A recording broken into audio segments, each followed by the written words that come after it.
Una profonda gratitudine per l'atmosfera che la Dunata ha saputo regalare al territorio. Mittente Giosuè Salomone, direttore dell'associazione Riviera Sicura che guida gli albergatori e operatori turistici della Riviera Romagnola.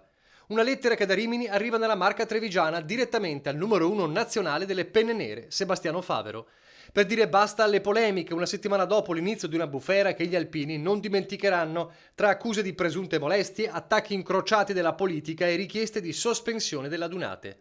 Di condotta irreprensibile e spirito gioioso e aperto parlano gli albergatori che continuano. Vogliamo dissociarci da polemiche e dichiarazioni di tante realtà che probabilmente per mera voglia di visibilità gratuita hanno voluto confondere la pura goliardia con comportamenti non consoni o molesti.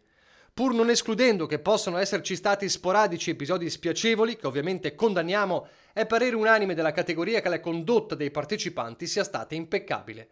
Nei nostri 200 hotel che hanno accolto gli alpini, conclude l'associazione, si è respirata soltanto aria di festa che saremmo felici di riavere a Rimini.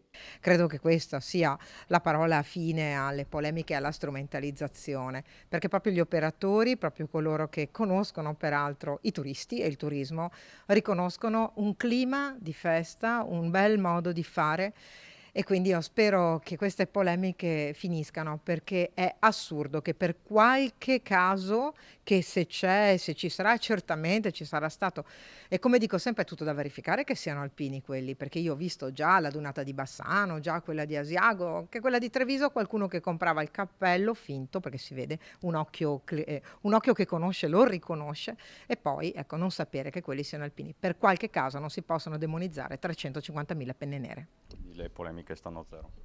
Per me le polemiche sono sempre state a zero, ho sempre condannato invece la strumentalizzazione. Questa è molto grave.